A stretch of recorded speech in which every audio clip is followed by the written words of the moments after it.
Mon mari, le PDG, m'a dit, tu dormiras dans la chambre d'amis jusqu'à ce que tu t'excuses. J'ai simplement hoché la tête et répondu, d'accord. Le lendemain matin, il est entré et a demandé, as-tu appris ta leçon? Mais quand il a vu mon côté de la penderie vider les papiers du divorce sur la table, il a finalement compris qui était vraiment aux commandes. Qui t'a dit que tu pouvais faire une scène ce soir, siffla Silas à travers le lin blanc alors que les serveurs passaient avec des cloches en argent. Son sourire est resté figé pour la table, mais ses yeux étaient des couteaux. Le cristal près de mon coude tremblait un peu parce que ma main n'était pas aussi stable que je le voulais. À sa droite, la jeune femme aux boucles d'oreilles en diamant a pressé 2 doigts sur sa manche comme si le tissu lui appartenait. Elle gloussa, d'une voix douce et polie, et dit, détends-toi, si, elle ne fait que taquiner. C'était la première fois que j'entendais ce surnom. Ça ne sonnait pas professionnel. Ça sonnait comme un secret auquel je n'avais pas consenti. Je n'ai pas commencé la journée en m'attendant à être embarrassé à une table qui coûtait plus cher que ma première voiture. À 5h45 du matin, le Penthouse était silencieux, à l'exception du bourdonnement du réfrigérateur et du léger clic de l'ascenseur dans le couloir. J'ai mesuré le café de Silas, une cuillère bombée de torréfaction foncée, une pincée de cannelle parce que sa mère jure que ça aide le cœur, 2 gouttes de vanille, et j'ai réglé la machine pour qu'elle infuse. Pendant qu'elle gargouillait, j'ai repassé ses chemises. Le pressing ne repasse jamais bien les cols et Silas le remarque. Je me tenais devant la planche à repasser, regardant la première bande pâle du lever de soleil glisser sur Central Park et j'appuyais sur le bouton vapeur comme si je lissais la journée avant qu'elle n'ait une chance de se froisser. Avant de continuer, merci d'être ici et de partager ce voyage de force et d'estime de soi. Si vous croyez que chaque femme mérite de retrouver sa voix, abonnez-vous. C'est gratuit et ça aide vraiment. Maintenant, voyons ce qui se passe ensuite. La fenêtre de la cuisine me renvoyait l'image d'une femme aux cheveux soignés et vêtue d'une robe de chambre de Paris qui me faisait autrefois me sentir glamour. La soie est toujours belle. C'est moi qui ai fané. J'ai disposé les vitamines de Silas dans le plat en argent que sa mère nous a offert. Celui en forme de feuille, et je me suis surprise à les compter 2 fois. Oméga 3, D, magnésium, juste pour garder mes mains occupées. Il fut un temps où sa première gorgée de café et le petit son de « s'il te plaît » qu'il faisait ressembler à une victoire partagée. Dernièrement, cela ressemble à un score que je suis censé tenir sans manquer un point. Il est entré, a vérifié son téléphone avant de me regarder et a dit « dîner ce soir ». Morrison Industries. Tu te souviens de qui est qui? J'ai hoché la tête. Il a embrassé l'air près de ma joue. Gentille fille. Les mots ont atterri comme une coupure de papier, petite, facile à ignorer, mais qui pique quand même. À 15h, mon coiffeur m'a épinglé dans le style que Silas appelle « élégance accessible », ce qui signifie des ondulations douces qui ne bougent pas à moins que le marché ne s'effondre. J'avais la liste des invités sur mes genoux et un stylo à la main. Je prenais des notes dans les marges. Richard Morrison préfère les histoires de voile. Sa femme adore les petits chiens et déteste la viande rouge. La partenaire du directeur financier collectionne les théières. Je mémorise les gens comme certaines femmes mémorisent les recettes. C'est une compétence qui ne se voit pas jusqu'à ce qu'elle sauve quelqu'un d'autre de l'étouffement.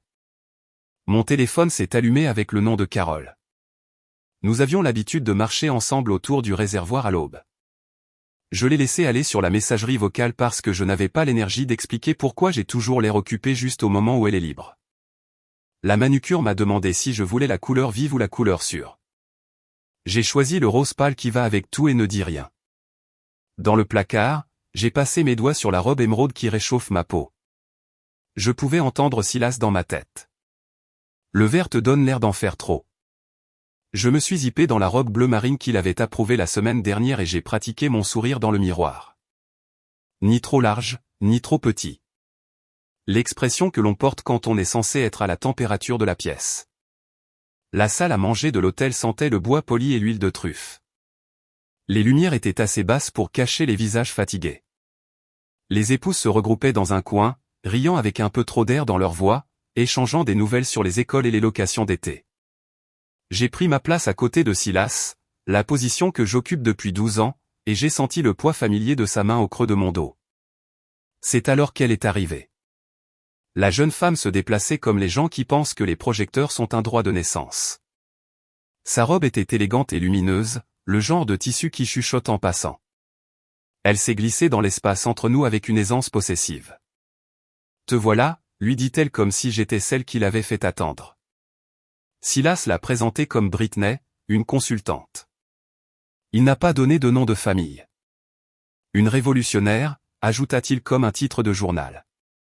Elle rit et toucha son coude comme si c'était une habitude. Les membres du conseil d'administration l'ont remarqué. Les épouses remarquent tout. Britney l'appelait Si, puis Sisi, ce qui sonnait à la fois privé et idiot. J'ai décidé d'être gracieuse. J'ai demandé où elle avait grandi, ce qui l'avait amenée à New York, depuis combien de temps elle travaillait dans la stratégie. Elle répondit comme une personne qui aime plus qu'on lui pose des questions qu'y répondre. Puis elle pencha la tête vers moi. « Avez-vous toujours cette belle lumière de lait dans la chambre principale ?» dit-elle. « Vous avez de la chance. La chambre d'amis est charmante aussi, au lever du soleil. » Ma serviette a glissé. Je n'avais pas mentionné notre plan d'étage. Je me suis dit qu'elle était juste trop empressée, comme peuvent l'être les nouvelles personnes quand elles veulent s'intégrer rapidement. J'ai excusé la familiarité par la jeunesse. J'ai excusé le parfum qui sentait le pamplemousse et quelque chose de plus piquant. Mais elle a continué en admirant le monnaie dans le bureau, qui n'est pas un monnaie, seulement une estampe que Silas aime faire passer pour importante. Et en décrivant la vue depuis notre terrasse comme si elle y avait été pour regarder les lumières des voitures sur la 5e avenue se brouiller en filaments. Il suffit d'une simple phrase pour faire basculer une pièce. « Si dit que vous êtes un ange de tout faire fonctionner », dit-elle. Il en a besoin. Les épouses, qui ne me doivent rien, m'ont jeté un coup d'œil puis ont regardé leurs assiettes. La soupe est arrivée. Un serveur a placé un bol devant moi, et j'ai fixé la vapeur parce que c'était plus facile que de fixer mon mari. Mon estomac me donnait l'impression d'avoir manqué une marche dans le noir. Britney se pencha par-dessus Silas, ses phalanges effleurant sa cravate.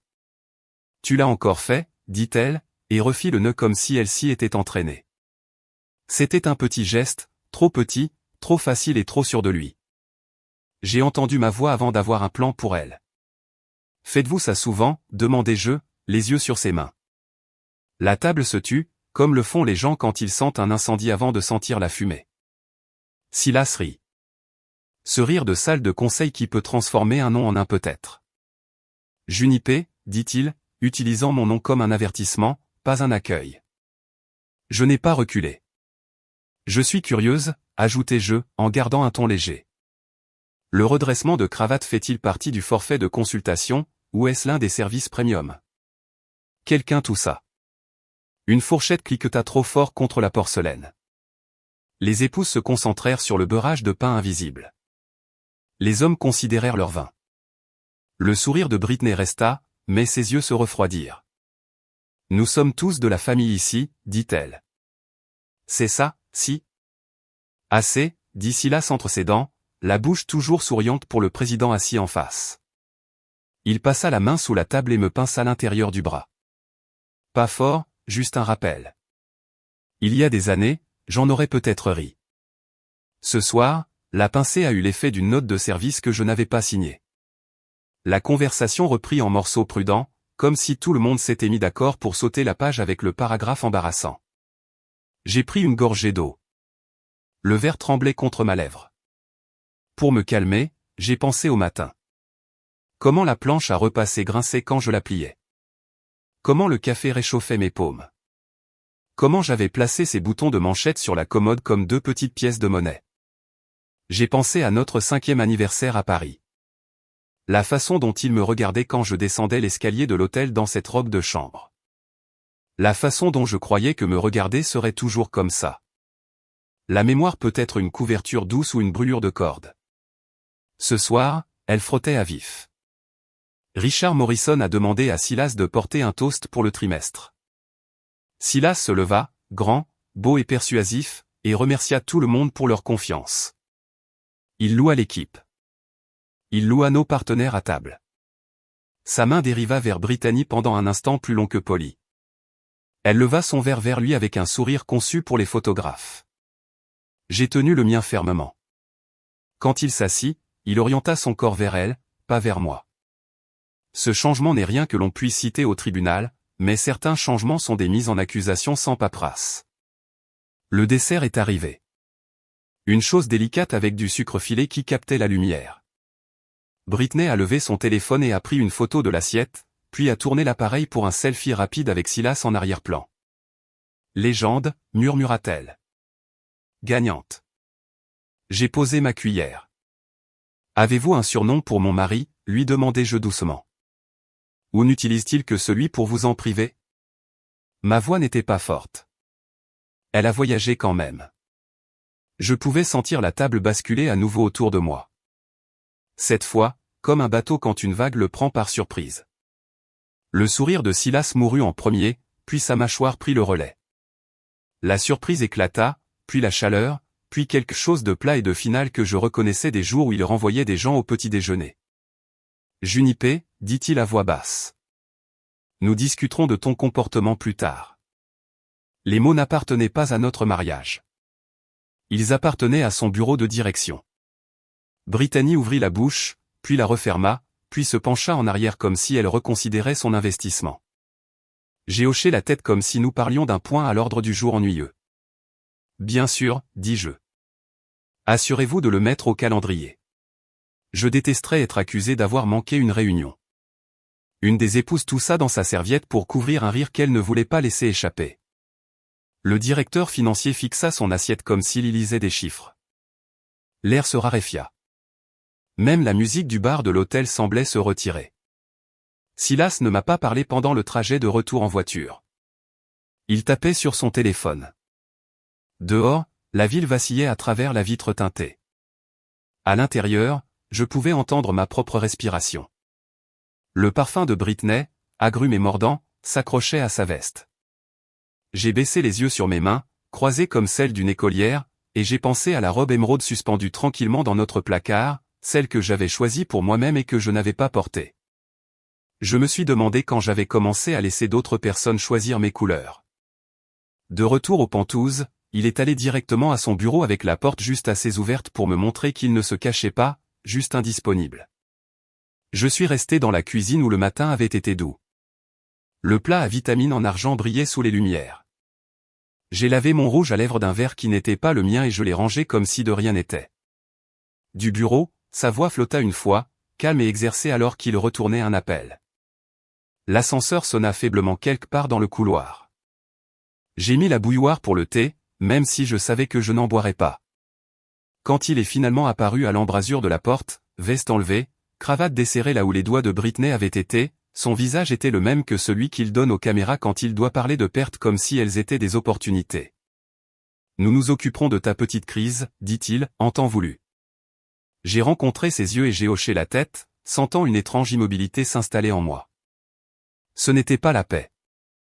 C'était l'espace avant une réponse, large et en attente. J'ai éteint la bouilloire qui avait commencé à chanter et j'ai laissé l'appartement redevenir silencieux. Les lumières de la ville clignotant à travers la vitre comme un signal que je n'avais pas remarqué jusqu'à maintenant. Il n'a pas bougé pendant un long moment après ces derniers mots. Les lumières de la ville vacillaient sur son visage, le brisant en fragments d'ombre dorée, et je suis resté là tenant le manteau de ma grand-mère, me demandant quand le silence était devenu notre langue la plus fluide. L'air entre nous semblait trop lourd pour être respiré. Il a finalement expiré et a dit de ce ton prudent et poli qu'il utilise lorsque les investisseurs regardent, nous discuterons de ton comportement. Puis il m'a tourné le dos et s'est dirigé vers la chambre comme si le reste de la nuit était une réunion qu'il pouvait ajourner à volonté. La porte s'est refermée derrière lui. Le clic n'était pas fort, mais il portait le genre de finalité qui vous donne la chair de poule. Je suis resté longtemps dans le couloir, fixant le reflet du lustre sur le sol en marbre. L'appartement semblait soudain trop grand, trop lumineux, trop silencieux. Quelque part au loin, un klaxon a retenti dans la rue en contrebas. La ville continuait de bouger, indifférente, tandis que je me sentais comme si quelqu'un avait appuyé sur pause dans ma vie. Quand je suis finalement entré dans la chambre, Silas était encore en smoking, assis au bord du lit, faisant défiler son téléphone. Le nœud papillon pendait lâche, la veste drapée sur une chaise comme une peau qu'il avait muée. Il n'a pas levé les yeux quand je suis entré. « Tu m'as embarrassé, dit-il, sa voix mesurée, calme. Devant mon conseil, devant Morrison. Je n'ai pas répondu. Les perles à mes oreilles semblaient trop lourdes. Alors, je les ai décrochées soigneusement et les ai posées sur la table de chevet. Mes mains tremblaient, non pas de peur, mais d'un étrange mélange d'épuisement et de clarté. Il m'a finalement regardé alors, les yeux plats, la bouche serrée. « Tu as été imprudente, mesquine. Réalises-tu ce que tu as fait ?» Il s'est levé et a commencé à faire les 100 pas comme il le fait avant une grande négociation. « Je ne peux pas avoir ça. Je ne peux pas t'avoir pour mettre en péril tout ce que j'ai construit. Jusqu'à ce que tu puisses te comporter de manière appropriée, tu resteras dans la chambre d'amis. » Il aurait tout aussi bien pu parler d'un partenaire commercial qui avait manqué une échéance. Les mots étaient si stériles, si détachés, que j'ai presque ri. Mais au lieu de ça, j'ai juste dit « d'accord ». Il a cligné des yeux, décontenancé par mon calme. « Tu y resteras jusqu'à ce que tu t'excuses auprès de moi et de Britney. » Celle-là a presque brisé mon silence. À elle, à la femme qui connaissait la vue de notre chambre, mais ma langue est restée immobile. J'ai avalé les mots, senti ce goût métallique monter comme si je mordais une feuille d'aluminium. « D'accord », répétai-je doucement. Ses yeux se plissèrent. Il voulait une réaction. Je ne lui en ai donné aucune. Quand je me suis détourné pour accrocher ma robe de chambre, il a marmonné quelque chose à voix basse. Quelque chose à propos d'ingratitude. Je l'ai laissé tomber entre nous comme une pierre. Cette nuit-là, j'ai rassemblé un oreiller, une fine couverture et mon téléphone. La porte de la chambre d'amis a grincé quand je l'ai poussée. L'espace sentait légèrement la lavande et le produit à polir les meubles, intact depuis la dernière visite de ma mère. Je suis resté un moment dans l'embrasure de la porte, réalisant que c'était la première fois en 12 ans que j'entrais dans une pièce de ma propre maison sans demander « Est-ce que ça le dérangera ?» Le lit était plus petit, le matelas plus ferme. Je me suis assise et j'ai laissé mes épaules tomber. Le silence n'était pas solitaire. C'était étrange, mais pas vide. Je pouvais entendre la ville à travers la fenêtre entr'ouverte, une sirène quelque part au loin, le clic rythmique d'un signal de passage pour piétons, le bourdonnement sourd des moteurs en contrebas. La machine à bruit blanc de Silas n'était pas là pour tout couvrir. Je me suis allongé, tout habillé, et j'ai fixé le plafond. La lueur du lustre fuyait faiblement par le couloir, formant un halo doux sur le mur. Pour la première fois depuis des années, j'ai atteint la lampe et je l'ai allumée juste parce que je le pouvais. J'ai pris un roman sur la table de chevet, un que j'avais acheté il y a des mois et que je n'avais jamais osé ouvrir après que Silas eût dit que lire avant de dormir me rendait trop distraite. Les pages chuchotaient quand je les tournais. J'ai lu jusqu'à ce que mes yeux me brûlent. Vers 3 heures du matin, je me suis promené dans la salle de bain des invités où j'avais caché une vieille bouilloire pour les visiteurs. Je l'ai remplie d'eau du robinet et j'ai attendu qu'elle bourdonne. La vapeur s'enroulait vers le haut, fantomatique et légère. J'ai versé du thé dans une tasse qui disait « Barnard Alumni ». Une que j'avais gardée cachée derrière la porcelaine de luxe parce que Silas détestait les choses dépareillées. La première gorgée était amère, trop forte, mais elle avait le goût de la liberté. À un moment donné, j'ai aperçu mon reflet dans le miroir. Mes cheveux se détachaient, mon maquillage était maculé, mes yeux rouges, mais il y avait quelque chose de nouveau là aussi. Pas la beauté, pas la force exactement, juste moi dépouillé de toute performance. J'avais oublié à quoi cela ressemblait. Je suis retourné au lit et j'ai tiré la couverture sur mes épaules. Pour la première fois depuis des années, je me suis endormi sans attendre que la respiration de quelqu'un d'autre dicte la mienne. La lumière à travers la fenêtre de la chambre d'amis était plus douce, plus chaude que la lueur filtrée de notre chambre. Elle tombait sur le bureau antique sous la fenêtre, le bureau de ma grand-mère. Je ne l'avais pas utilisé depuis le déménagement. La poussière scintillait sur sa surface. Après une douche, je me suis assise à ce bureau avec un stylo et un bloc de papier à lettres d'un hôtel oublié. J'ai commencé à écrire sans réfléchir. Au début, c'était une liste. De petites choses. Ma profession, mes amis, mon nom, puis de plus grandes choses, mes choix, mon temps, ma paix. Chaque mot me donnait l'impression d'arracher une épine. Mon écriture a commencé nette, puis s'est relâchée à mesure que l'encre commençait à couler. J'ai écrit sur les événements caritatifs. Les week-ends passés à sourire à des gens qui ne s'adressaient à moi que par « Madame Blackwood ». Les douzaines de dîners où je riais à des blagues que je ne trouvais pas drôles parce que je sentais Silas observer mes réactions. Au moment où je me suis arrêté, 2 pages étaient remplies. Ma poitrine me faisait mal, mais c'était la douleur de l'air revenant après trop longtemps sous l'eau. Dans le tiroir du bas du bureau, j'ai trouvé mon vieux carnet d'adresses. Le cuir était craquelé à la reliure. J'ai feuilleté des noms que je n'avais pas vus depuis des années. Ami, client, mon professeur de yoga qui m'avait dit un jour que je devrais recommencer à écrire. Entre les pages, une carte de visite a glissé. Margaret Winters, avocate. Son écriture au dos était petite et nette, juste au cas où tu te réveillerais un jour. Je me suis souvenu de cette vente aux enchères caritatives. Sa poignée de main ferme, ses yeux vifs qui semblaient voir à travers mon rire poli. Je ne savais pas alors ce qu'elle voulait dire. Maintenant, je le savais. J'ai placé la carte devant moi et je l'ai fixée. La façon dont on fixe une porte verrouillée quand on réalise soudainement qu'on sait où se trouve la clé. À 6h30 du matin, un coup à la porte a brisé le silence. 3 coups précis. Il frappe toujours comme ça. Court, sec, efficace. Junipé. Sa voix filtrait à travers la porte. Douce mais tendue. Es-tu réveillé? Je n'ai pas répondu tout de suite. J'ai fini d'appliquer mon rouge à lèvres dans le miroir, j'ai rebouché le tube et l'ai posé sur la commode.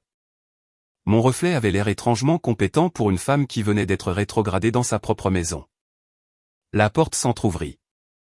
Silas se tenait là, toujours en chemise de nuit, la mâchoire fraîchement rasée, l'irritation déjà vivante derrière ses yeux. As-tu appris ta leçon? Je me suis tourné lentement, tenant ma tasse de voyage à 2 mains. L'odeur de café remplissait la petite pièce. Quelle leçon? Demandai-je d'un ton égal. Tu devras être plus précis. Il entra, croisant les bras. Ne commence pas. Tu m'as humilié. Tu as de la chance que je sois patient. J'ai jeté un coup d'œil à ma montre. La patience, répétai-je doucement. C'est comme ça qu'on appelle ça maintenant. Il fronça les sourcils, clairement décontenancé par cette version de moi. Ses yeux balayèrent ma tenue, un tailleur ajusté, des talons, les cheveux brossés lisses. Pourquoi es-tu habillé comme ça? Tu ne vas nulle part. J'ai des rendez-vous, dis-je. Quels rendez-vous? Des rendez-vous importants.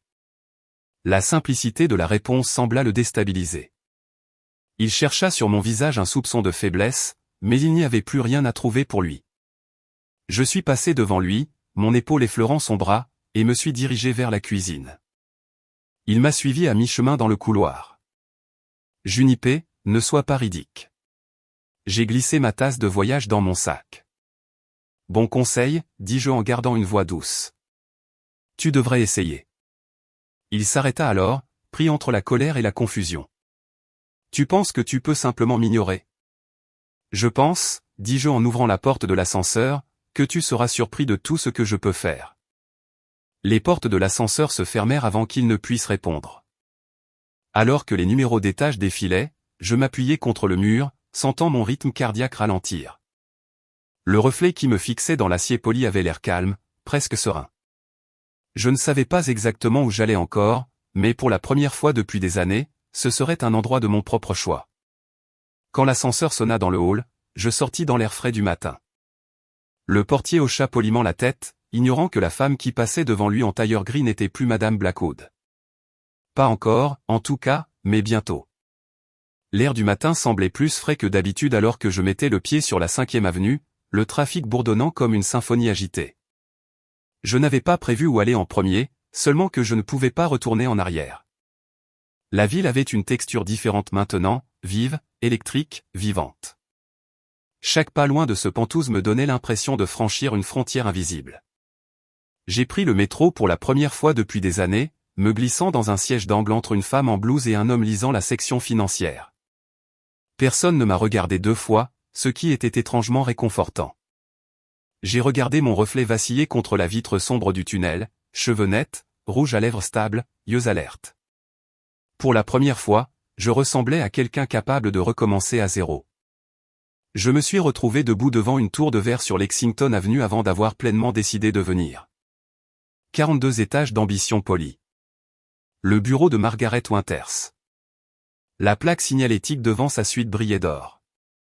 Discrète mais imposante. J'ai appuyé sur l'interphone et j'ai entendu la voix vive de son assistante, Mademoiselle Hawthorne. Madame Winters vous attend. Le bureau sentait légèrement le cuir et le vieux papier. Cette odeur particulière des endroits où les gens négocient des vies. Margaret se tenait derrière un bureau qui semblait s'étirer sur la largeur d'une petite scène. Elle était exactement comme dans mon souvenir. Tailleur bleu marine, clou de perles, posture droite comme un i. Ses yeux, cependant, étaient plus chauds que ce à quoi je m'attendais. « Tu t'es réveillé ?» dit-elle simplement. « Oui », répondis-je en lui tendant le dossier de notes que j'avais passé la moitié de la nuit à préparer. 17 pages de dates, de conversations, de reçus, 12 en distillés en preuve. Elle a parcouru rapidement, marquant avec un stylo rouge, le son de l'encre grattant comme de minuscules verdicts. Toutes les quelques minutes, elle murmurait quelque chose à voix basse. Dépenses de diversion classiques, comportement de contrôle schématique, utilisation abusive possible des biens matrimoniaux. Quand j'ai mentionné que Silas avait une fois essayé d'engager son cabinet, son sourcil s'est levé. « Oh, il a fait plus qu'essayer », dit-elle en ouvrant un tiroir. Il voulait que je le représente lors d'une fusion, mais j'ai décliné. Conflit d'éthique, pourrait-on dire. Elle a fouillé dans le placard et a sorti un dossier étiqueté Blackwood et elle l'a fait glisser sur le bureau avec une satisfaction tranquille. J'ai gardé ça. Quelque chose me disait que tu en aurais peut-être besoin. À l'intérieur se trouvaient des copies de déclarations financières des années passées. Dépôts publics, transferts d'entreprise, données sur les sociétés écrans. Margaret s'est penchée en arrière. Les hommes comme votre mari pensent toujours qu'ils ont inventé le secret, dit-elle. Mais ils oublient. Le secret laisse des empreintes, surtout quand il vient avec une carte Amex en or. Sa voix ne portait aucun jugement, juste de la précision. Je me suis surprise à respirer plus facilement, comme si quelqu'un avait allumé les lumières dans une pièce que je ne savais pas sombre. Au moment où nous avons terminé, elle avait un plan. Nous commencerons par la documentation. Financière, personnelle, immobilière, tout ce qui est à votre nom et tout ce qui l'a caché. Ne l'alertez pas encore. Et Junipé, son regard s'adoucit. Ne confondez pas le calme avec la faiblesse. Le silence peut être une stratégie. Quand j'ai quitté son bureau, le ciel était passé à un gris délavé, le genre qui faisait ressembler les immeubles de verre à des miroirs. Je pouvais me voir refléter sur chaque surface, stable, droite, plus petite. Le lendemain, je suis entré dans le bureau des clients privés de la Chase Bank, un endroit que je n'avais visité qu'une seule fois auparavant, toujours aux côtés de Silas. La réceptionniste m'a accueilli avec un sourire prudent. Madame Blackwood. J'ai hésité, puis j'ai dit, Mademoiselle Hawthorne. Ils m'ont conduite à un bureau surplombant Park Avenue où une directrice nommée Patricia s'est présentée. Elle avait la cinquantaine, des mèches argentées dans son chignon, les yeux vifs mais gentils. Vous avez dit que vous aviez besoin de relever. 3 ans, dis-je. Tout. Elle a hoché la tête et a commencé à taper. En quelques minutes, l'imprimante a bourdonné, crachant page après page. Chacune était une petite pièce d'un puzzle que je ne savais pas exister. J'ai feuilleté les feuilles et mon estomac s'est retourné. Des achats de bijoux chez Tiffany S le jour de mon anniversaire, dont je n'avais reçu aucun. Des frais d'hôtel au Saint-Régis, au Ritz, au Carlyle, toujours pendant ces soi-disant conférences. Et puis, niché parmi les dépenses professionnelles, une ligne qui m'a fait faire une pause. Service d'entraînement personnel, Brittany Hale. J'ai fixé le montant, mensuel, stable, caché sous « bien-être ». J'ai senti Patricia me regarder. Elle n'a pas posé de questions, mais son silence était du genre qui en comprend trop. Il y a plus, dit-elle doucement. Des retraits en espèces, toujours les mardis après-midi, des montants exacts. C'est un schéma. Je n'avais pas remarqué. J'étais trop occupé à gérer son emploi du temps, ses dîners, son sourire public. Les larmes sont venues sans avertissement, silencieuses, mais inarrêtables. Patricia a glissé sans un mot une boîte de mouchoirs sur le bureau. Vous n'êtes pas la première femme à entrer ici avec ce regard, dit-elle doucement. Mais vous pourriez être l'une des rares à en sortir plus forte. J'ai essuyé mes yeux et j'ai expiré. J'ai besoin de nouveaux comptes, dis-je, ma voix se raffermissant. Ce qu'il ne peut pas toucher. Elle sourit, approuvant. Faisons en sorte que cela se produise. Nous avons tout mis en place sous mon nom de jeune fille. Nouveau mot de passe, nouvelle phrase de sécurité, de nouveaux commencements déguisés en tâches bancaires. Quand je suis parti, Patricia m'a tendu un dossier et m'a dit, gardez ça en sécurité. Et souvenez-vous, l'argent dit la vérité, les gens ne le feront pas. 2 jours plus tard, je suis retourné aux Pentouses pendant les heures de travail de Silas. L'endroit sentait légèrement le vernis au cèdre et son eau de Cologne, vestige d'un homme qui pensait que la possession signifiait la permanence. Le sommelier est arrivé précisément à midi. Un homme grand aux cheveux argentés et à l'autorité calme qui vient de décennies passées parmi des bouteilles plus vieilles que nous deux réunies. Monsieur Blackwood a demandé que j'évalue la collection l'année dernière, dit-il en installant son presse-papier. J'ai haussé un sourcil. Je n'étais pas au courant. Il a ri. Ils le disent rarement aux épouses, mais je suis heureux que ce soit avec vous que je travaille aujourd'hui. Nous avons traversé ensemble la cave à température contrôlée. Il a lu les étiquettes comme des vers sacrés, Château Margaux, Pétrus, Lafite Rothschild. Puis il s'est arrêté devant un emplacement vide. Le Margaux 1982, une belle caisse livrée à une adresse de Tribeca le mois dernier. J'ai figé. Tribeca? Oui. Pour ce que Monsieur Blackwood a décrit comme un événement client. Il a levé les yeux. Bien que je me souvienne que cette adresse appartient à un immeuble résidentiel, pas à un bureau. Il n'a pas élaboré davantage, mais les mots non dits flottaient dans l'air comme de la condensation.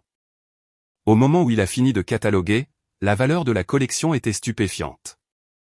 Il a photographié chaque étiquette, documentant tout méticuleusement. Avant de partir, il m'a remis une copie de la liste. Vous en voudrez une, dit-il. D'après mon expérience, la femme obtient généralement la collection à la fin. Les hommes qui trompent, il sourit avec tristesse, sous-estiment toujours l'inventaire. Après son départ, j'ai traversé lentement le Pentouze. Chaque objet semblait vibrer d'une nouvelle signification. L'art, les tapis, même le piano intact. Rien de tout cela ne semblait plus lui appartenir. Ce soir-là, alors que j'attendais dans le hall un camion de livraison, Thomas le portier m'a aperçu. « Bonsoir, madame. » Il s'est arrêté, incertain, puis a souri. « Mademoiselle Osborne. » J'ai cligné des yeux, surprise. « Vous vous en souvenez ?» Il a haussé les épaules. « J'ai toujours préféré ce nom. » Il a hésité, jetant un coup d'œil vers l'ascenseur avant de baisser la voix. « Je garde quelque chose pour vous. » Il a fouillé dans sa veste et a sorti un petit carnet noir. La couverture était froissée, les coins pliés par l'usage. J'ai commencé ça il y a environ 1 an. Ce que je voyais ne me semblait pas juste. Je pensais que vous en auriez peut-être besoin un jour. À l'intérieur se trouvaient des notes manuscrites soignées, des dates, des heures, de petits détails. Retournez avec jeune blonde, pas Madame B. Parti à 23 heures, dit réunion d'urgence, retour à 6 heures. Livré fleur au hall pour une ale. Ma gorge s'est serrée. Thomas, pourquoi? Il s'est frotté le cou maladroitement. Madame, vous avez toujours été gentille. Vous demandiez des nouvelles de ma fille quand personne d'autre ne se souvenait de son nom. Je me suis dit que si les choses tournaient mal là-haut, vous auriez besoin de quelqu'un qui a tout vu. J'ai fermé le carnet doucement. Merci, dis-je. Les mots semblaient trop petits. Il sourit faiblement. Je suis juste content de vous voir vous tenir plus droite ces jours-ci. Alors que je sortais pour rencontrer le camion de déménagement, le vent de la ville balaya mon visage, frais, vif et honnête. Pendant des années, j'avais pensé que le silence maintenait la paix, mais le silence m'avait seulement rendu invisible. Maintenant, chaque vérité que je découvrais me semblait être une brique dans la fondation de quelque chose de nouveau. Le chauffeur a appelé mon nom et je me suis retourné, le carnet serré contre ma poitrine. Les phares se reflétaient dans les portes vitrées derrière moi et pour la première fois, je n'ai pas vu Madame Blackwood mais Junipé Osborne debout sur son propre terrain. Le chauffeur a appelé mon nom et je me suis retourné, le carnet pressé contre ma poitrine, sentant encore le poids de la foi silencieuse de Thomas. Le camion tournait au ralenti sur le trottoir, les gaz d'échappement s'enroulant comme un souffle dans l'air frais. J'ai glissé le carnet dans mon sac, j'ai fait un signe de tête aux hommes et j'ai continué à marcher. Si je m'arrêtais assez longtemps pour réfléchir, je pourrais perdre mon sang-froid. Alors, je ne l'ai pas fait. J'ai laissé mes pieds décidés et je me suis retrouvé 5 pâtés de maison au sud dans un café étroit qui sentait les amandes grillées et la peinture fraîche. Un homme en veste de travail bleu marine a levé la main. Junipé, dit-il, la voix basse comme si nous nous rencontrions dans une église. Il avait des yeux gentils et des mains carrées et prudentes de quelqu'un qui fait des choses difficiles avec douceur. Rick, déménagement discret, extraction sensible, dis-je, essayant la phrase sur ma langue. Il sourit. C'est une façon de le dire. Nous avons pris une table dans le coin, dos au mur. Je lui ai fait glisser le plan que j'avais dessiné au bureau de ma grand-mère avec une règle et une patience que je ne savais pas que je possédais encore. Chaque pièce avait des marques en ruban adhésif bleu. Des points pour les articles à emballer, des X pour ce qui pouvait rester, des étoiles pour les choses qui me briseraient le cœur si elles étaient perdues. Il a étudié mes notes comme si c'était une carte au trésor enfoui. Tu as déjà fait la moitié de mon travail, dit-il. Nous utiliserons les entrées avant et de service. Les horaires des ascenseurs ici. Bien. Les rotations du personnel. Il tapota un espace près du hall. Thomas peut te le dire, dis-je. Il est de nuit cette semaine. Le portier du matin est bavard et déteste les livraisons matinales. Évite-le. Rick gloussa. Tu es une naturelle. Il sortit un petit carnet et écrivit en lettres capitales. Nous entrons léger, en civil. Pas de logo. La camionnette d'Yves Fleur d'Anderson. Tu auras une responsable, Monica. C'est la meilleure. Elle t'enverra des mises à jour par SMS en code. Il écrivit 2 phrases, puis tourna le carnet pour que je puisse lire. Course livrée signifie que nous sommes entrés. Dîner prêt signifie extraction terminée. Course. Dîner. Assez simple. Mon cœur s'emballa quand même comme un oiseau contre une vitre. Nous emballerons tes affaires en premier, dit-il. Puis les objets de valeur sentimentale, puis tout ce qu'il pourrait essayer de réclamer plus tard. Photos, documents, bijoux. Ses yeux se dirigèrent vers mon sac. Tu portes les essentiels sur toi. Pas de traces. 3 heures, demandai-je. Il hocha la tête. Une fois que nous commençons, ne reviens pas à mi-chemin. Je sais que tu voudras. Ne le fais pas. Ça complique les choses. Compris. Il ferma le carnet. Junipé, ajouta-t-il en se penchant en avant. Nous ne volons pas, nous préservons. Le mot atterrit en moi comme une main stabilisatrice sur l'épaule. Nous nous sommes serrés la main, sa poignée ferme. Alors que nous nous levions, il me pressa un téléphone mince dans la paume. Numéro temporaire, seulement pour aujourd'hui et demain. Monica est confirmée. Dehors, le soleil avait fait un pas de plus, transformant les immeubles de verre en craie brillante. Je suis retourné aux pentouses avec une tasse en carton, me réchauffant les doigts, consciente des 100 petites pièces mobiles maintenant mises en mouvement. La peur se mêlait à mon excitation. Pas assez pour m'arrêter, juste assez pour me rappeler que les enjeux étaient réels. Mercredi a commencé avec le clic d'une clé dans la serrure. Chérie, appela ma mère, entrant dans le hall avec ce parfum floral vif qu'elle porte depuis toujours. Elle me trouva dans la chambre d'amis au milieu de piles de papier, du plan d'étage et d'un enchevêtrement de cordons que j'étais en train d'étiqueter. Ses yeux parcoururent le désordre, puis revinrent sur moi. Eh bien, dit-elle, les lèvres se courbant. La voilà. La fille qui organisait sa maison de poupées par couleur et par tranche d'imposition. J'ai ri, un son court et surpris. Je ne sais pas si je suis courageuse ou folle. Les deux, dit-elle. C'est comme ça que le changement commence. Elle m'embrassa sur la joue, puis me tint à bout de bras. Tu as l'air vivante. Nous avons fait du thé dans la petite bouilloire des invités, le rituel familier apaisant mes mains. Je lui ai parlé de la banque, de la collection de vins, du carnet que Thomas avait gardé. Sa bouche se serra avec une rage qu'elle n'eut pas besoin d'exprimer. J'ai commencé à garder des choses aussi, dit-elle en fouillant dans son sac. Elle déposa une pile soignée. Des photos imprimées de gala, Silas en arrière-plan avec la main de Britney sur sa manche. Des captures d'écran de pages sociales où la même jeune femme apparaissait dans plus de cadres que logiques. Des reçus de restaurants de dîners de famille auxquels il n'a jamais assisté. Au sommet, un petit journal recouvert de tissu. Chaque fois que tu appelais et disais que tu allais bien, mais que tu avais l'air d'avoir pleuré. j'ai noté la date. Je ne voulais pas te pousser. Je voulais des preuves pour quand tu déciderais que tu méritais mieux. Quelque chose dans ma poitrine céda. Pas un effondrement, plutôt une porte qui s'ouvre dans une maison au gond coincé. J'aurais dû te le dire plus tôt, chuchotai-je. Tu me l'as dit dans les espaces entre tes mots, dit-elle doucement. Elle ouvrit son chéquier, écrivit un nombre qui me coupa le souffle et le fit glisser vers moi. De la police d'assurance de ton père. Je l'ai gardé pour toi. J'ai toujours su qu'un jour viendrait où je te le remettrai en disant, va, recommence à zéro. Alors, vas-y. J'ai fixé le chèque.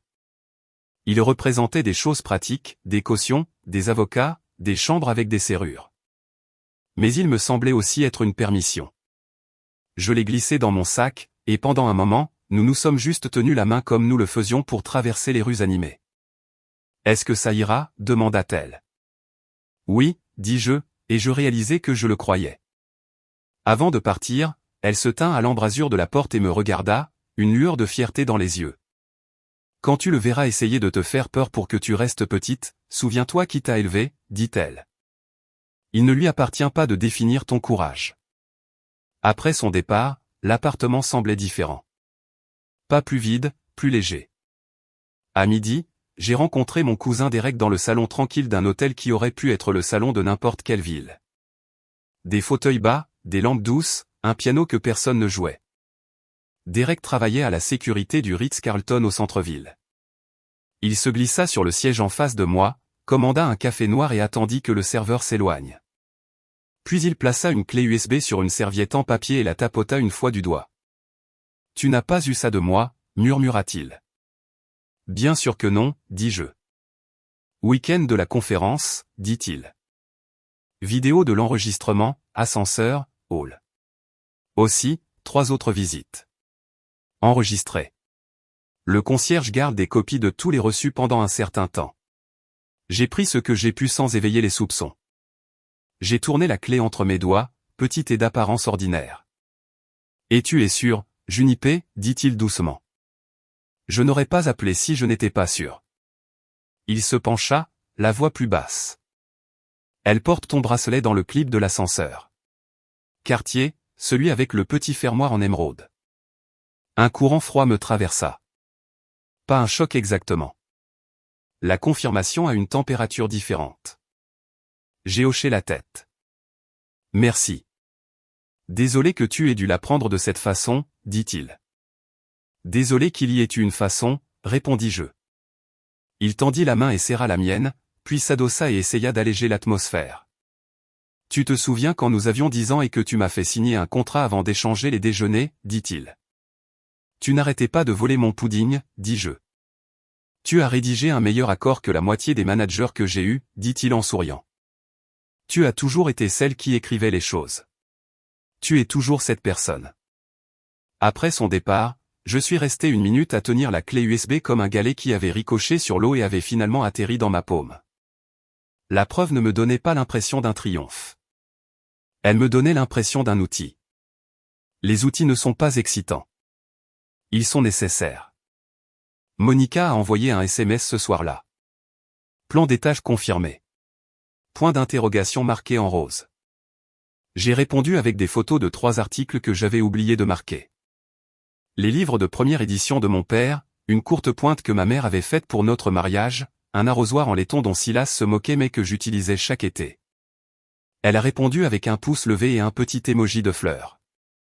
Ça m'a calmé plus que je ne l'aurais cru. Nous avons fixé le calendrier pour jeudi matin. Silas serait au racquetball comme une horloge. Rick aimait les horloges. Moi aussi. Il me fallait encore une chose. Un havre de paix. Le Penthouse n'était pas encore à moi. Pas de la manière dont j'en avais besoin. J'ai sorti le téléphone temporaire et avec un doigt stable, j'ai appelé le Carlyle.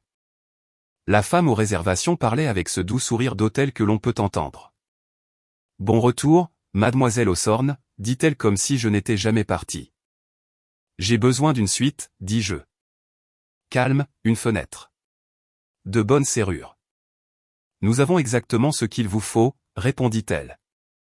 J'y suis allé cet après-midi-là, j'ai payé avec ma nouvelle carte et j'ai suivi le groom dans un ascenseur en miroir qui reflétait une femme que je reconnaissais de plus en plus à chaque heure.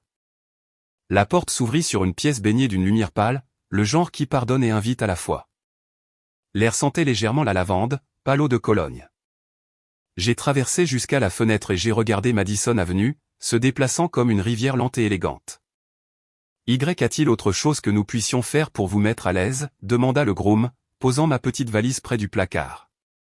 En fait, dis-je, il y en a une. J'ai demandé une chaise près de la fenêtre, une chaise confortable, pas décorative. Il fronça les sourcils pensivement et dit, donnez-moi 20 minutes. Quand il est revenu, 2 assistants ont apporté une chaise à haut dossier tapissée de gris doux, le genre qui vous fait vous redresser et respirer plus profondément. Ce n'était pas la chaise de lecture de ma grand-mère, mais c'était ce qu'un hôtel pouvait offrir de plus proche. J'ai donné un pourboire plus que raisonnable. Il a eu l'air surpris, puis content. Nous prenons la sécurité très au sérieux, dit-il doucement. Si vous avez besoin d'intimité, vous l'aurez. J'ai hoché la tête, piqué par des larmes soudaines de gratitude. Après son départ, j'ai ouvert ma valise. J'ai suspendu mes vêtements, mes choix, mes couleurs sur des cintres qui ne grattaient pas. J'ai aligné mes chaussures, non pas par hauteur, mais par confort. J'ai placé 2 livres sur la table de chevet et une photo encadrée de mes parents provenant de la boîte que j'avais emballée dans la chambre d'amis. Une photo de plage, cheveux au vent, yeur. La pièce a changé avec chaque petite revendication. Alors que le crépuscule s'installait, j'ai infusé le thé à la menthe de l'hôtel et je me suis assise dans la chaise grise, les pieds repliés sous moi, le bourdonnement de la ville filtrant par la fenêtre. J'ai posé la clé USB sur la table à côté du nouveau dossier de la banque, du carnet de Thomas, de la pile d'imprimés de ma mère et de la liste du sommelier. Ils ressemblaient à des instruments dans un orchestre attendant le signal d'un chef. Le SMS de Monica a sonné, itinéraire confirmé. Thomas de nuit, camionnette de fleurs en place, course à 07 cents. J'ai répondu par un seul mot, prête. J'ai commandé un dîner simple. Soupe au poulet et une petite salade et je l'ai mangé au petit bureau. Réalisant que je n'avais pas goûté la nourriture correctement depuis des jours. Une brise s'est glissée par la fenêtre à peine ouverte, fraîche et propre. J'ai défait mes cheveux et les ai brossés lentement, non pas parce que quelqu'un s'attendait à ce que j'ai une certaine apparence, mais parce que ça faisait du bien. Avant de me coucher, je me suis tenu à l'embrasure de la porte et j'ai regardé la pièce comme on regarde un ami qui a offert un canapé pour la nuit. Reconnaissante, un peu timide, soulagée. J'ai éteint les lampes une par une et je me suis glissé dans des draps qui ne portaient pas le souvenir de quelqu'un d'autre. Les oreillers sentaient le savon et rien d'autre. Pas de passé, pas de performance. Pour la première fois depuis plus longtemps que je ne peux m'en souvenir, j'ai dormi sans rêve. Quand j'ai ouvert les yeux à l'aube, la lumière au plafond était douce et sûre. La ville bourdonnait déjà en dessous. Des camions de livraison, une sonnette de vélo, des talons claquant sur le trottoir. Mon téléphone brillait sur la table de chevet avec un seul message de Monica, course livrée. Je me suis assise, le cœur battant, et j'ai posé les pieds sur le sol frais. Le frisson et la peur montèrent ensemble comme 2 notes trouvant l'harmonie. J'ai pris une inspiration, puis une autre, et j'ai attrapé mon tailleur. Aujourd'hui, pensais-je, est le jour où je vole ma propre vie. Course livrée. Le message brillait sur mon téléphone dans la lumière grise du Carlyle. Je me suis assise. La pièce était silencieuse à l'exception du grondement étouffé des camions de livraison sur Madison. Un calme glissa sur moi comme un manteau bien ajusté. La peur était toujours là, utile, alerte, mais elle ne menait plus la danse. Je m'habillais d'un simple tailleur ardoise, des chaussures plates pour la vitesse, les cheveux attachés en arrière. Le groom hocha la tête quand je passais devant le bureau comme si nous partagions un secret. Dehors, le matin avait cet aspect poli que la ville arbore après une légère pluie. J'ai hélé un taxi pour le trajet de 5 minutes. Marcher m'aurait laissé trop de temps pour réfléchir. Thomas était à son poste quand je suis entré dans notre hall. « Bonjour, mademoiselle Hawthorne, dit-il à voix basse. Ses yeux se dirigèrent vers le trottoir. Garée là se trouvait une camionnette lettrée, Fleur d'Anderson, en écriture joyeuse. 2 hommes en coupe-vent sombre déchargeaient des seaux sans rien à l'intérieur. Un troisième poussait une pile de boîtes plates attachées avec de la ficelle. Il est parti il y a 10 minutes, ajouta Thomas. Sacré polo. Il avait l'air très content de lui. Merci, dis-je. Les mots devaient tout porter. La gratitude, la résolution, la connaissance qu'après aujourd'hui, je devrais moins d'explications et plus de dîner en remerciement. Monica est apparue près de l'alcôve du courrier. Tout en queue de cheval simple et presse-papier. Le genre de femme qu'on négligerait jusqu'à ce que le monde dépende d'elle. Bonjour, dit-elle comme si nous nous rencontrions pour un café. L'ascenseur est programmé. Nous préparons les premiers chargements dans le couloir de service. Montez maintenant. Voiture normale, sans arrêt. Elle tapota sa montre. Nous sommes sur votre emploi du temps, pas le sien. En haut, la chambre d'amis était exactement comme je l'avais laissée. Papiers alignés, stylo en rang, le lit toujours fait d'une nuit que je n'ai pas passée ici. Je suis allé à la chambre principale et je me suis tenu à la fenêtre. À 6h45, pile à l'heure, la Tesla de Silas a glissé du garage. Même d'en haut, je connaissais le maintien de ses épaules, l'entrain dans sa posture quand il croyait que la journée lui appartenait. Il s'est arrêté sur le trottoir pour ajuster son bracelet, a vérifié son reflet dans la vitre teintée et est parti. J'ai levé ma tasse de café dans un petit toast aux feux arrière, et j'ai chuchoté « Bonne route », comme si je bénissais un navire qui ne reviendrait pas à ce quai. En bas, les promeneurs de chiens traçaient leurs itinéraires habituels. Un coureur en veste fluo a fait signe à notre portier. Le monde ordinaire continuait de bouger pendant que le mien changeait de forme. Le premier PIN codé est arrivé, vase sur table. J'ai ouvert la porte d'entrée. 2 déménageurs en veste sombre se sont glissés devant moi sans un mot, roulant un chariot comme s'il contenait des roses, pas du papier bulle. Rick a suivi avec un signe de tête discret, puis s'est dirigé vers la salle à manger. L'appartement s'est rempli de cet orchestre doux et industrieux de personnes prudentes. Le ruban adhésif chuchotant, le carton s'installant, des pas qui évitaient les grincements. Dans la cuisine, un jeune déménageur nommé Louis a brandi une photo que je n'avais pas marquée. Une photo de mes parents sur une grande roue, les visages tournés vers le soleil. « Prendre » demanda-t-il, neutre et doux. « Prendre » dis-je. Il a souri, l'a glissé dans un dossier et a fait une petite coche sur sa liste. Cet unique acte me parut une bénédiction. Monica a envoyé un SMS du hall, Hortensia partie. Première tournée terminée. J'ai traversé les pièces avec Rick à mes côtés. La porcelaine d'abord, dit-il. Les objets fragiles au début, tant que les nerfs sont frais. Il a soulevé le couvercle du vaisselier de ma grand-mère comme si c'était un cantique. L'équipe a enveloppé chaque assiette dans des manchons à bulles, étiquetant en lettres capitales nettes, Hawthorne, porcelaine, boîte 3/9. En regardant des mains gantées bercer ces pièces délicates, j'ai ressenti un étrange mélange de chagrin et de fierté, comme voir un enfant partir pour l'université. Dans le bureau, 2 déménageurs ont enfilé des gants de coton pour manipuler les premières éditions de mon père. Dos vers le haut, murmura l'un à l'autre. Ils ont glissé de fines feuilles entre les couvertures et les ont empilées dans des caisses de musée qui se fermaient avec un léger clic. J'ai effleuré du doigt le titre d'un exemplaire usé de Middlemarch et j'ai dit, surtout à moi-même, mon père m'a lu la première page comme une histoire pour s'endormir. Le déménageur a hoché la tête sans lever les yeux. Le mien lisait des romans de braquage, dit-il.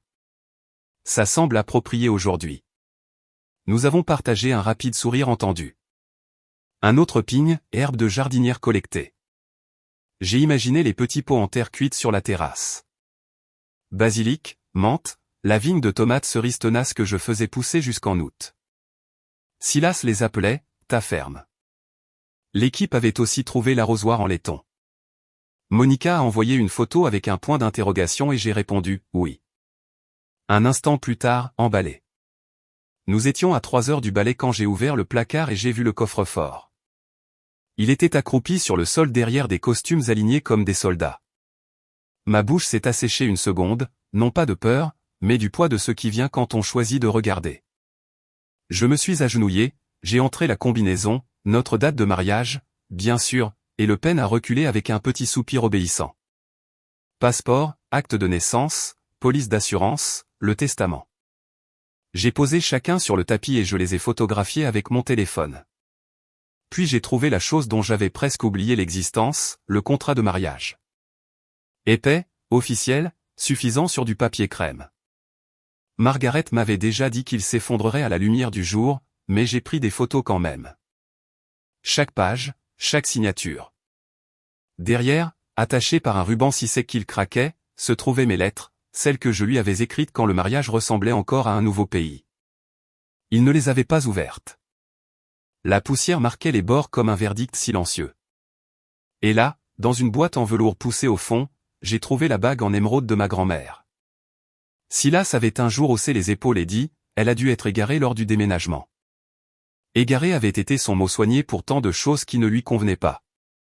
J'ai sorti la bague, la pierre captant la lumière du matin, et je l'ai glissée à mon doigt. Elle s'est installée comme si elle avait attendu. Monica a envoyé un pigne, lisse rafraîchi. Deuxième vague. J'ai remis le contrat de mariage dans le coffre-fort, le laissant le regarder et se souvenir à quel point il avait été certain, et j'ai pris les passeports, les actes de naissance, la bague et la montre de poche de mon père, les glissant dans mon sac en bandoulière. J'ai fermé le coffre-fort, j'ai tourné le cadran sur un numéro inconnu et j'ai senti ma colonne vertébrale s'allonger. Un petit accro, la femme de ménage, Alma, est arrivée avec un panier au bras. Elle s'est arrêtée à l'entrée, les yeux s'écarquillant devant les boîtes de fleurs et le ruban adhésif. Sonora, chuchota TL. Tout va bien, dis-je doucement, m'approchant. Aujourd'hui, c'est un nettoyage d'un genre spécial. Elle m'a regardé une longue seconde, lisant plus que ce que je disais. Puis elle a redressé les épaules. Je m'assure que personne ne dérange, dit-elle et prit un poste près de la porte comme une gardienne.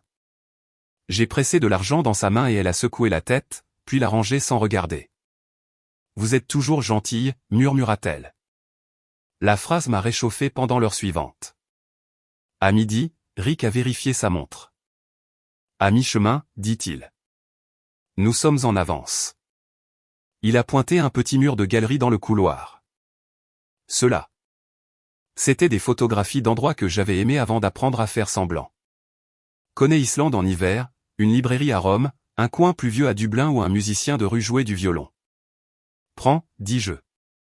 Un déménageur aux mains douces a retiré chaque cadre de son crochet, l'a enveloppé dans de la mousse et a numéroté les dos. J'ai aperçu mon reflet dans la vitre alors qu'il entrait dans la pochette, cheveux nets, yeux clairs. Je n'avais pas l'air d'une fugitive. J'avais l'air d'une femme qui avait lu le plan 2 fois et se souvenait des sorties. Un autre pigne, tartes arrangées. Troisième vague en partance. Monica a ajouté, le portier offre un parapluie, la pluie commence. J'ai imaginé Thomas distribuant des pochettes en plastique à des fleurs imaginaires et j'ai souri. À 14 heures, je me suis tenu dans la salle de bain et j'ai regardé le plateau de flacons de parfum que je ne portais jamais pour moi. Des cadeaux choisis pour leur nom, autorité, victoire, muse. J'ai choisi un que j'avais acheté il y a des années et que j'avais rangé parce que quelqu'un avait dit que le bois de santal ne me convenait pas. Je l'ai tamponné sur mon poignet. Le parfum a fleuri, chaud et propre. Une confiance tranquille au lieu d'une annonce. La pièce m'a semblé plus honnête d'un coup. À 15 heures, l'appartement avait des contours que je n'avais jamais vus.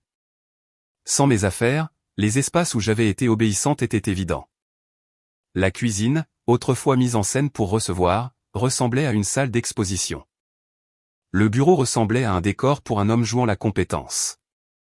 La seule pièce qui vibrait encore de quelque chose de vrai était la chambre d'amis, où le bureau de ma grand-mère était assis sous la fenêtre, une lueur de lumière sur sa surface marquée. Dîner prêt à 15h30, envoya Monica. Presque terminé. Dernier chargement, confirma Rick. Nous laissons les meubles, il trébuchera sur son propre ego. Le reste est à toi. Il jeta un coup d'œil vers le bureau. Tes documents. Ensuite, dis-je. J'ai porté une boîte mince au bureau et je l'ai ouverte. À l'intérieur se trouvaient les papiers du divorce, l'encre encore foncée là où le greffier les avait tamponnés.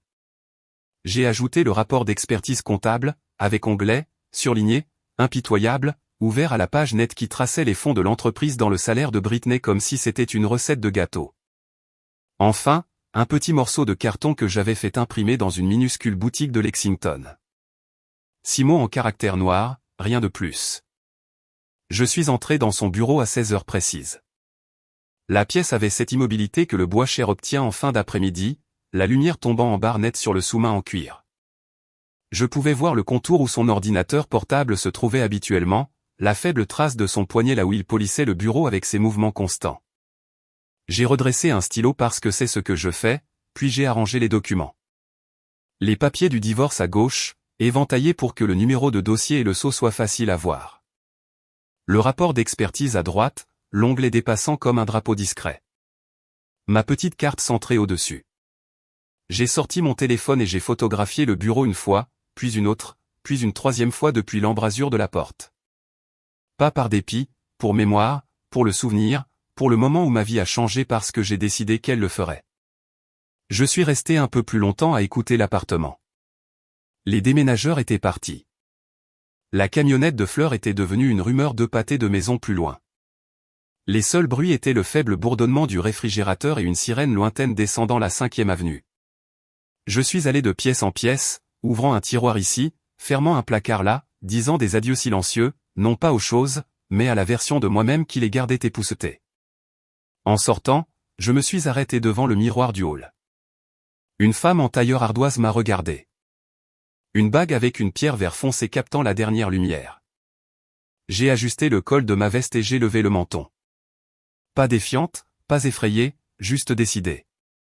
À la porte, j'ai glissé le carnet de Thomas plus profondément dans mon sac et j'ai éteint les lumières. L'ascenseur est arrivé avec un léger digne. Alors que les portes se fermaient, j'ai aperçu une dernière fois l'embrasure de la porte du bureau, les papiers attendant sur le bureau comme une horloge sonnant l'heure. En bas, Thomas m'a tendu un parapluie. Petite averse, dit-il. Ça devrait passer. Tout va bien, ajouta-t-il, une question enveloppée dans 3 mots ordinaires. Tout est à sa place, dis-je. Il a hoché la tête une fois, satisfait. Je suis sorti sous la pluie fine. La ville sentait la pierre mouillée et la possibilité. Je ne me suis pas retourné. La pluie rendait les rues glissantes, tirant la lumière des taxis qui passaient en rubans d'or et de rouge. Mon parapluie s'est refermé en un clic alors que j'entrais dans le bâtiment.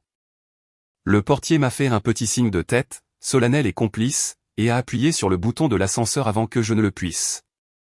La montée m'a semblé plus longue que d'habitude, le bourdonnement silencieux de la machinerie presque comme une respiration retenue. Quand les portes se sont ouvertes, le Penthouse m'a accueilli avec immobilité. L'air sentait légèrement le cèdre et le faible ozone laissé par un aspirateur récent. Mes chaussures faisaient des bruits doux sur le marbre. J'ai posé le parapluie contre le mur, la poignée dégoulinant à un rythme lent. En haut, le silence s'est brisé. Une porte a claqué, puis une autre. Le rythme des pas, rapide, en colère, incrédule, martelait le plafond. Je suis resté dans le couloir en bas, mon thé fumant toujours sur la table où je l'avais laissé, et j'ai écouté le moment où le monde de mon mari a cessé d'avoir un sens. Il se déplaçait en cercle frénétique au-dessus de moi. Porte de placard s'ouvrant, tiroir coulissant, cintre cliquetant, chaque son plus aigu que le précédent, puis l'immobilité qui a suivi, le genre de silence qui annonce la compréhension. J'ai siroté mon thé, laissant la chaleur reposer sur ma langue. Je n'avais pas besoin de le voir pour imaginer la scène. Placard vide, affaire manquante, l'absence béante là où le contrôle régnait autrefois. Le premier mot m'est parvenu comme un écho lointain. Junipé, étiré, coupé par l'incrédulité. Ce n'était pas un appel. C'était une accusation. Il m'a trouvé quelques minutes plus tard. La porte de la chambre d'amis s'est ouverte avec le drame d'une salle d'audience. Silas remplissait l'encadrement. Sa cravate de travers, son visage de la couleur des mauvaises nouvelles. La précision qu'il portait comme une armure aux réunions du conseil avait disparu. Ses cheveux étaient en désordre, ses yeux injectés de sang. Le vernis soigné s'était fissuré. « Qu'est-ce que c'est que ce bordel ?» demanda-t-il. Sa voix était plus basse que je ne l'attendais, rauque sur les bords. « Où sont tes affaires ? Que as-tu fait ?» J'ai posé ma tasse soigneusement sur sa soucoupe. « J'ai déménagé, dis-je. » Il a cligné des yeux, désorienté par mon calme. « Déménager ? Ne joue pas, Junipé. Où est tout ? Où est ma ? Notre propriété ? Principalement en entrepôt, dis-je, pliant le bord d'un papier sur le bureau à côté de moi. Quelque part à température contrôlée, tu seras content de le savoir. Il me fixa, la poitrine se soulevant et s'abaissant, ses mains se crispant inutilement à ses côtés. Tu ne peux pas simplement prendre. Je peux, dis-je d'un ton égal. Et je l'ai fait. Chaque article a été légalement acquis pendant notre mariage. Chaque déménagement a été correctement documenté. Il s'est approché d'un pas, baissant la voix à ce ton dangereux et contrôlé, celui qu'il utilisait quand un accord commençait à lui échapper. Tu penses que tu peux m'humilier comme ça? As-tu une idée de ce que ça a l'air? Pour mes collègues, pour Morrison. Oui, dis-je, rencontrant son regard. Comme la responsabilité. Pendant un moment, il a eu l'air presque effrayé, puis de nouveau en colère. Tu as perdu la tête. Tu es devenu complètement irrationnel. Je me suis levé et j'ai lissé ma veste. Irrationnel? J'ai fait écho à Silas. J'ai exécuté une restructuration stratégique des actifs personnels. Tu devrais apprécier la formulation. Tu me l'as apprise. Il a cligné des yeux comme si les mots n'appartenaient pas à ma bouche. Ce n'est pas une négociation, Junipé. C'est un désastre. Pas pour moi. Il a fait les 100 pas jusqu'à la fenêtre, puis est revenu. Tu regretteras ça. Je m'en assurerai. J'aurai tous les avocats de la ville sous contrat d'ici demain matin. J'ai penché la tête. Tu voudras peut-être économiser l'argent de la compte pour ton fonds de défense pénale. Il s'est figé à mi-pas. Qu'est-ce que ça veut dire? Avant que je puisse répondre, mon téléphone s'est allumé sur le bureau. Le nom de Margaret clignotant sur l'écran. Timing parfait. Je l'ai décroché et j'ai appuyé sur le haut-parleur. Junipé. La voix de Margaret est sortie, douce et tranchante. Je suppose que tu es avec lui. Silas s'est approché, sa posture passant à sa position de PDG. Cette fausse confiance qu'il porte comme de l'eau de Cologne. Margaret, dit-il, coupant la parole, quelles que soient les bêtises que ma femme vous a racontées. Je ne suis pas votre employé, Silas, l'interrompit-elle. Et elle n'est plus votre femme pour longtemps. J'appelle pour vous informer que nous avons soumis des preuves de détournement de fonds au conseil d'administration. Sa bouche s'entr'ouvrit légèrement. C'est absurde. Les accusations seront examinées lundi, continua-t-elle, imperturbable. Nous avons des documents traçant les fonds d'acquisition vers un compte personnel au nom de Brittany Hale. Je crois que vous avez utilisé l'étiquette frais de consultation. Voulez-vous clarifier? La couleur quitta son visage si rapidement que c'était presque théâtral. C'était des dépenses professionnelles, bégaya-t-il. Elle était sous contrat. Alors vous n'aurez aucun problème à produire des livrables, correct? Le ton de Margaret était presque gentil. Le conseil a hâte de les voir. Il m'a arraché le téléphone des mains. Margaret, écoutez. Elle l'a coupé avec la précision d'un chirurgien. Je vous écoute depuis des années, Silas. Maintenant, c'est votre tour. Sa voix s'adoucit, mais seulement légèrement. Vous devriez savoir qu'il y a aussi des témoins. Le directeur financier, par exemple. Et nous avons déjà organisé une expertise de votre carte de société. Il n'y a pas de négociation possible. Il se tenait parfaitement immobile, respirant fort. Quand elle a raccroché, le silence est revenu, épais comme de la fumée. Il m'a tendu le téléphone d'une main tremblante. Tu penses que ça fait de toi l'héroïne, dit-il. Tu as tout détruit. Ma réputation, mon entreprise. Non, dis-je doucement. C'est toi qui l'as fait. J'ai juste fait en sorte que quelqu'un le remarque enfin. Il se détourna, une main pressée contre sa tempe, l'autre agrippant le bord du bureau comme si la pièce pouvait basculer. Tu ne comprends pas ce que tu as fait. Tu ne peux pas t'en sortir comme ça. Tu me dois quelque chose. J'ai ri une fois, lentement et sèchement. Te devoir? Il me fit de nouveau face, les yeux sauvages. Oui. Chaque succès que j'ai bâti, tu en as profité. Tu as vécu dans ce Penthouse, porté les vêtements, assisté au dîner. Tu penses que tu peux réécrire l'histoire maintenant? Je ne réécris rien, dis-je. Je termine le dernier chapitre. Il fit un pas vers moi. Junipé, ne fais pas ça. Faire quoi exactement? Il hésita, paraissant soudain petit comme un homme essayant de négocier avec la gravité. J'ai pris le manteau en cachemire de ma grand-mère sur la chaise, je l'ai drapé sur mon bras et je l'ai regardé droit dans les yeux. Tu m'as dit un jour que le mariage, c'est gérer des actifs.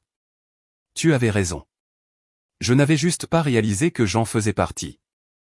Sa bouche s'ouvrit, se referma, s'ouvrit de nouveau. Je ne lui ai pas donné la chance de trouver des mots. J'ai appris de toi, dis-je. Efficacité, timing, ton. Tu es très doué pour gagner, Silas. Tu n'as juste jamais remarqué quand le jeu a changé. Il s'affaissa sur la chaise derrière lui, les coudes sur les genoux, les mains pressées sur son front. Tu ne peux pas avoir l'intention d'aller jusqu'au bout. Tu ne peux pas m'humilier comme ça. Ce n'est pas de l'humiliation, dis-je. C'est une conséquence. Il leva les yeux, humide maintenant, la colère se dissolvant en quelque chose de plus proche du désespoir. S'il te plaît, Junipé, sois raisonnable. Je m'arrêtai à l'embrasure de la porte, les lumières de la ville scintillant faiblement derrière lui. Être raisonnable, c'était rester silencieuse pendant que tu m'effaçais, dis-je. Être raisonnable, c'était prétendre ne pas voir ce que tout le monde savait déjà. Mais être déraisonnable, je souris faiblement, être déraisonnable m'a finalement amené ici. Il se leva à moitié de sa chaise, tendant la main. Tu fais une erreur, dit-il d'une voix rauque. Tu reviendras en rampant. J'ai regardé la main qui avait autrefois porté ma bague et j'ai secoué la tête. Tu penses toujours que tout ce qui te quitte finira par revenir. C'est ta véritable erreur. Pendant un instant, le monde se rétrécit au son de la pluie contre la vitre et au tic-tac lent de l'horloge au-dessus de la cheminée. Je pouvais presque sentir les années se détacher. Chaque dîner, chaque compromis, chaque excuse que j'avais donnée pour maintenir la paix. Puis je fis un pas en avant, réduisant la distance juste assez pour parler doucement. Ta mère m'a appelé la semaine dernière, dis-je. Elle m'a dit qu'elle avait toujours su que tu ruinerais la meilleure chose qui te soit jamais arrivée. Elle ne savait juste pas quand. Il se figea. Et pour ce que ça vaut, ajoutai-je, tes copains de golf ont un pari sur le moment où Britney réalisera qu'elle sort avec un homme qui confond contrôle et amour. Je n'ai pas parié. Ça ne me semblait pas juste. Son visage se tordit. Tu ne peux pas me parler comme ça. C'est déjà ce que je fais, dis-je. Et je n'aurai à le faire qu'une seule fois. J'ajustai mon manteau, passai la bandoulière de mon sac sur mon épaule et ouvris la porte. Derrière moi, je l'entendis dire mon nom à nouveau, plus doucement cette fois, comme si cela pouvait m'ancrer. Ça n'a pas marché. Je suis sorti dans le couloir, j'ai fermé la porte doucement et j'ai laissé le loquet cliquer. Le son était net, final, un point final à la fin d'une phrase que j'écrivais depuis 12 ans. Les portes de l'ascenseur se fermèrent derrière moi, scellant l'écho de sa voix. Au moment où j'entrais dans le hall du Carlyle, mon pouce était ralenti à quelque chose de stable, de délibéré. Le sol en marbre brillait comme une eau calme sous des lumières douces. Je le traversais lentement, chaque pas plus léger que le précédent. En haut, ma suite sentait légèrement la lavande et le thé à la menthe. J'ai posé mon manteau sur la chaise, je me suis assise près de la fenêtre et j'ai regardé la pluie se transformer en brume. Quand mon téléphone sonna lundi matin, le nom clignotant sur l'écran me fit sourire. Margaret, répondis-je. Tu vas vouloir entendre ça, dit-elle. Sa voix était vive, presque espiègle, avec le genre d'excitation que les avocats se permettent rarement. Je suis debout devant la salle du conseil. Je pouvais entendre des voix étouffées en arrière-plan, le grattement des chaises, le chaos contrôlé d'une crise. À quel point est-ce grave, demandai-je. Oh, c'est exquis, dit-elle. Ils ont convoqué une réunion d'urgence. Silas pensait qu'il pourrait s'en sortir en parlant. Tu aurais dû le voir, costume impeccable, cheveux peignés jusqu'au repentir, et Britney perchée à côté de lui comme un vase décoratif. Je l'ai imaginé instantanément. La longue table en verre, la tension épaisse comme de la glace sèche, les visages des hommes qui le portaient autrefois au nu se transformant maintenant en jugement. Richard Morrison lui-même lui a demandé de présenter ses stratégies trimestrielles, continua Margaret. Elle a ouvert un PowerPoint plein de photos d'archives et quelque chose sur la synergie de marque. Morrison a demandé, spécifiquement, quels résultats mesurables avez-vous livrés? Elle s'est figée. Quelqu'un a toussé. C'était cinématographique. J'ai ri doucement. S'il te plaît, dis-moi que quelqu'un a enregistré. J'aimerais bien, dit-elle, mais il y a plus. Il a demandé pourquoi son rôle précédent sur LinkedIn indiquait ambassadrice de marque pour Azul Vita Tequila. Apparemment, elle a essayé de pivoter, a commencé à parler de branding émotionnel à travers la narration de style de vie. Morrison a demandé si cela signifiait des shots gratuits lors des retraites d'entreprise. Oh mon Dieu, murmurai-je. Elle a essayé de regarder Silas pour de l'aide. Il avait l'air de vouloir fondre dans sa chaise. À la fin, le conseil a voté pour le mettre en congé administratif en attendant une enquête. Une pause, puis un léger bruissement de papier. Une des assistantes vient de m'envoyer un SMS, dit Margaret. Tu vas adorer ça. Une vibration a suivi sur mon propre téléphone. Un message d'un numéro inconnu, le roi est tombé, suivi d'une bouteille avec un bouchon qui saute. Je n'ai pas pu m'en empêcher. J'ai ri jusqu'à ce que les larmes me piquent les yeux. Dis-lui qu'elle a un excellent timing, dis-je. Junipé, dit Margaret, sa voix s'adoucissant. Tu l'as fait. Non, dis-je en expirant. C'est lui qui l'a fait. Mardi arriva, calme et gris. J'étais à mi-chemin de monter quand quelqu'un frappa à la porte de ma suite. Le coup était urgent, inégal. Je l'ouvris pour trouver Britney debout là, le mascara coulé, les cheveux mous, un sac de créateur serré contre sa poitrine comme un radeau de sauvetage. « S'il te plaît », dit-elle avant que je puisse parler. « Il est horrible. » Je ne savais pas où aller d'autre. Je l'ai laissé entrer. Elle planait près de la fenêtre, les yeux balayant partout. « Il a bloqué mes comptes », dit-elle. Il a dit que j'avais violé un accord. Il m'a fait signer un accord de non-divulgation il y a des mois, et maintenant il menace de me poursuivre si je parle. Sa voix se brisa. Il a dit que c'était de ma faute si ça arrivait. J'ai fait un geste vers la chaise. « Assieds-toi, Britney. » Elle le fit, cherchant un mouchoir dans son sac. Le tremblement de ses mains faisait teinter ses bracelets. Il m'a promis, chuchota-t-elle. Il a dit qu'il te quittait en janvier. Il m'a même montré des maisons dans le Connecticut. Il a dit que nous serions partenaires. J'ai étudié son visage. La panique, l'incrédulité que quelqu'un puisse être à la fois charmant et cruel. C'était un regard que je connaissais bien. Il payait mon loyer, continua-t-elle. Mais maintenant il le veut en retour. Il a dit que j'avais bénéficié injustement. Qui dit ça? Silas, dis-je. Ses yeux se levèrent, humides et grands. Il a dit que je l'avais ruiné. Que toi, elle hésita, tu es vindicative. Que tu as retourné tout le monde contre lui. Il se retourne contre toi maintenant parce que tu n'es plus utile, dis-je doucement. Elle déglutit difficilement. Est-ce que tu me détestes? J'ai considéré la question. Je l'ai fait, dis-je finalement, pendant un certain temps. Mais la haine lui donne trop de crédit. Tu n'étais qu'une autre partie de sa collection. Une larme glissa sur sa joue. Je pensais que j'étais spécial. Moi aussi, dis-je pendant un long moment. Le seul son était la pluie contre la fenêtre. Puis j'ai fouillé dans mon sac à main, j'ai sorti une carte de visite et je l'ai fait glisser sur la table. Margaret Winters. Appelle-la. Dis-lui tout. Elle baissa les yeux sur la carte, la confusion vacillant en réalisation. Tu me donnes ton avocate? Elle est douée pour nettoyer après les hommes comme Silas, dis-je. Ses épaules s'affaissèrent, une partie de la panique quittant son visage. Je ne mérite pas ta gentillesse. Ce n'est pas de la gentillesse, dis-je doucement. C'est une façon de clore le chapitre. Quand elle est partie, elle s'est arrêtée à la porte. Pour ce que ça vaut, dit-elle, il a une peur bleue de toi maintenant. Bien, dis-je. Il devrait. Le visiteur suivant est arrivé le lendemain matin, annoncé par le coup sec de quelqu'un qui n'attend pas d'être invité. J'ai ouvert la porte pour trouver Eleanor Blackwood debout dans un parfait manteau camel, des perles à son cou, les yeux froids et évaluateurs. Madame Blackwood, dis-je. Eleanor, corrigea-t-elle en entrant. Nous avons bien dépassé les formalités, ne pensez-vous pas? Elle jeta un coup d'œil à la suite, son regard s'arrêtant sur les livres empilés près de la fenêtre. Bel espace, paisible. C'est rare dans cette ville. Je lui fis signe de s'asseoir, mais elle resta debout, fouillant dans son sac à main structuré. Je ne suis pas venu m'excuser pour lui, dit-elle en sortant un épais dossier manille.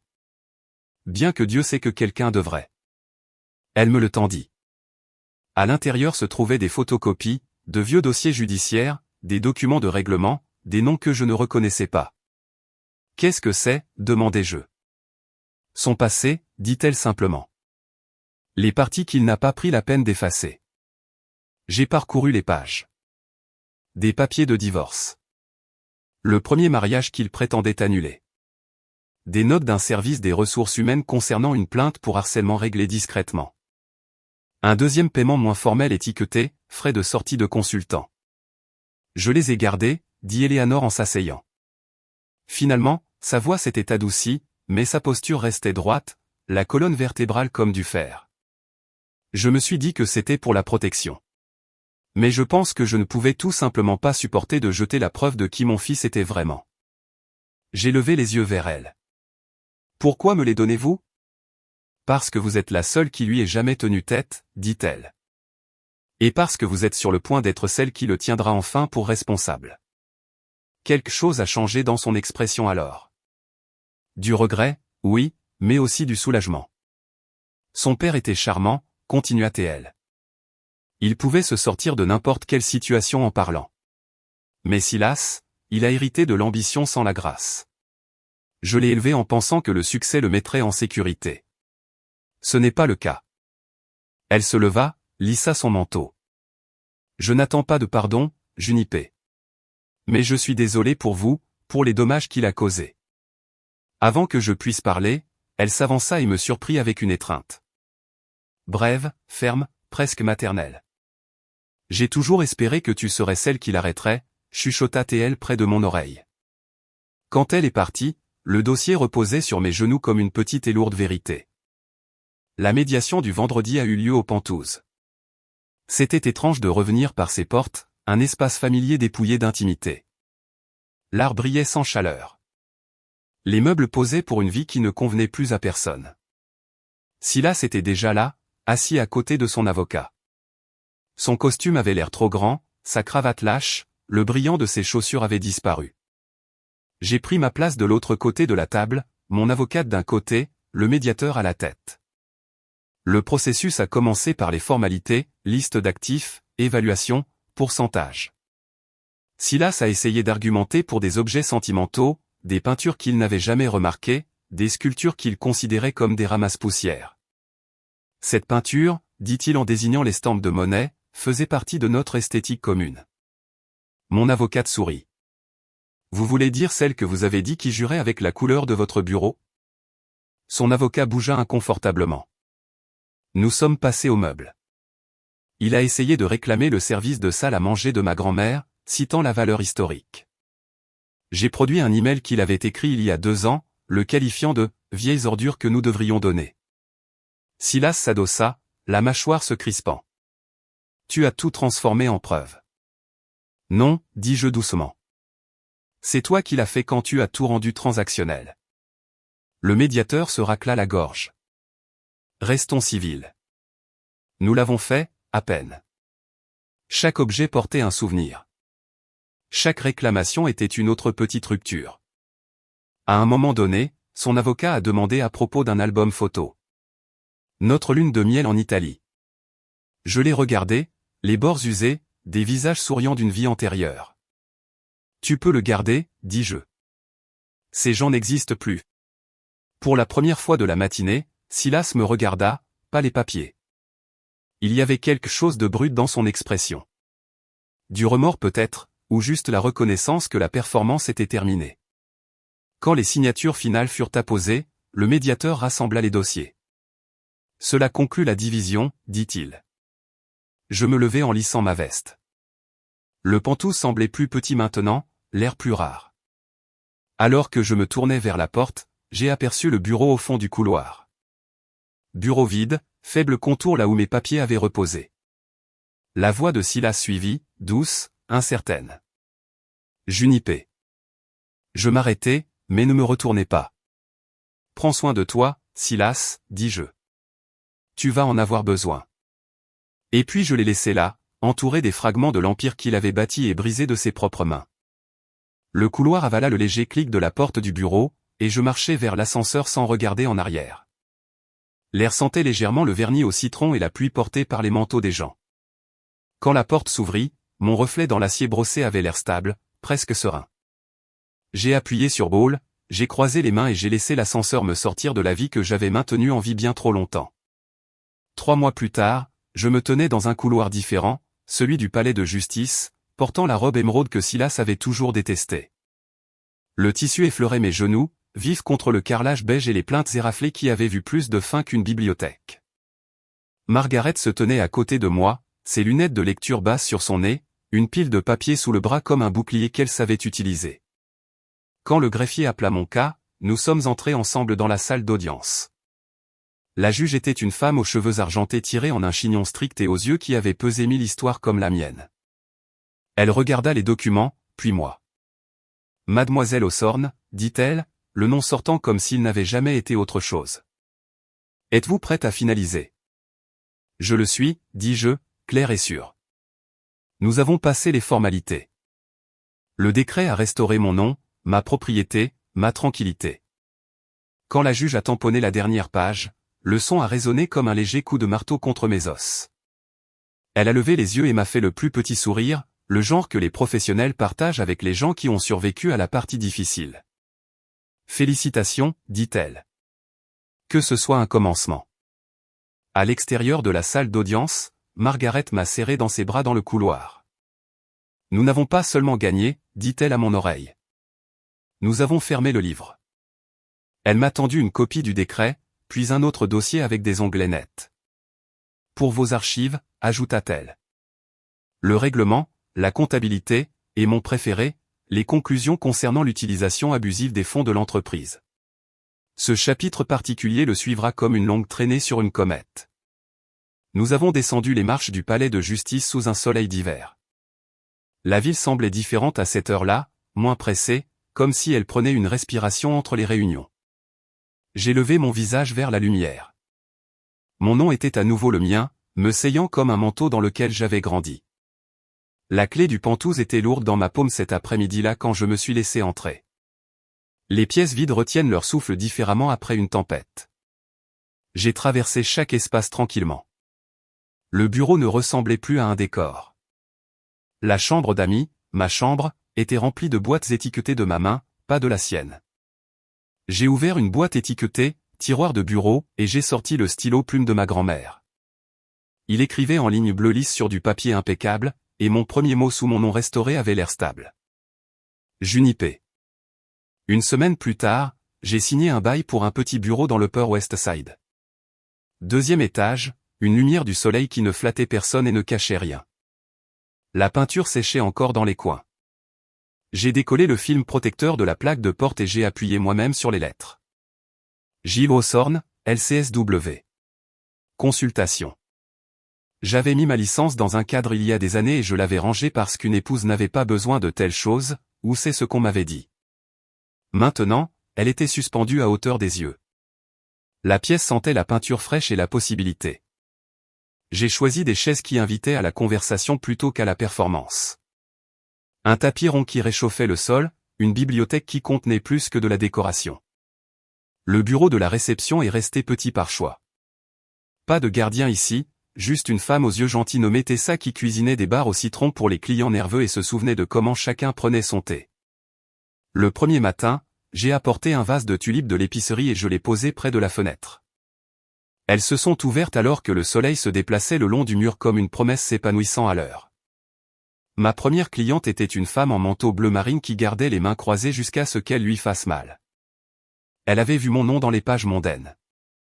La chute de Silas avait fait une histoire que les gens lisaient avec un café et un hochement de tête, et elle voulait de l'aide pour quitter un homme dont la voix vivait dans ses propres os. Elle s'est assise sur la chaise grise, a fixé le motif du tapis et a demandé « Comment avez-vous su que vous étiez prête ?» Je ne le savais pas, lui ai-je dit. Je savais juste que je n'étais pas disposé à rester. Nous avons parlé jusqu'à ce que la tension dans sa mâchoire s'adoucisse. Quand elle est partie, elle a pressé mes mains en signe de gratitude et a chuchoté « Je reviendrai la semaine prochaine ». Elle l'a fait, et d'autres aussi, 12 à la fin du mois. Des femmes qui connaissaient les écoles privées et la douleur privée. Des femmes qui avaient plus besoin d'un plan que de sympathie. J'ai construit des classeurs avec des onglets, des listes téléphoniques et des listes de ressources. Nous avons pratiqué des conversations difficiles dans mon bureau jusqu'à ce qu'elles sonnent comme des vérités au lieu d'excuses. Toutes les histoires n'étaient pas nettes. Une cliente est revenue 2 fois. Une autre a changé les serrures, puis m'a appelé à minuit pour dire que le silence semblait fort. J'ai gardé des mouchoirs sur la table d'appoint et un bol de bonbons à la menthe près de la porte parce que parfois, une petite douceur rend la bravoure plus facile à avaler. Entre les sessions, j'ouvrais la fenêtre pour laisser entrer le bourdonnement de Broadway. Les freins des bus, une sonnette de vélo, quelqu'un chantant faux dans la rue. La ville avait toujours été un cœur. Je pouvais l'entendre à nouveau. Vers le 6e mois, une enveloppe vert pâle est arrivée à mon bureau sans adresse de retour. À l'intérieur se trouvait une carte avec un arbre à l'aquarelle sur le devant. L'écriture m'a surprise. Des lettres arrondies, pleines d'espoir et jeunes. Junipé, commençait-elle. Je voulais que tu saches que je vais bien. Je suis dans le Vermont et je dirige un petit studio de yoga. Il s'avère que je suis meilleur pour respirer que pour le branding. Merci pour le réveil, même si tu ne le destinais pas à moi. Il y avait une photo glissée dans le pli. Brittany en leggings et pull, les cheveux en chignon désordonnés, les joues rouges, debout sous un panneau en bois qui disait « Mountain Breeze Yoga ». À côté d'elle, un homme barbu en flanelle tenait une tasse, son sourire tranquille. Au dos de la photo, elle avait écrit « Il s'appelle Jack. Il lit de la poésie. Il n'a jamais possédé de costume. Je pense que c'est là l'essentiel. » Je n'ai pas répondu. Je n'en avais pas besoin. J'ai posé la carte sur la bibliothèque à côté d'un petit oiseau sculpté que ma mère avait trouvé dans un marché aux puces. Plus tard, quand une cliente m'a dit qu'elle avait honte de ne pas avoir vu un schéma plus tôt, j'ai pensé au visage de Britney et j'ai dit « Nous voyons les choses quand nous sommes prêts, pas avant. » Le printemps est arrivé par à-coups, des mardis ensoleillés et des jeudis tenaces.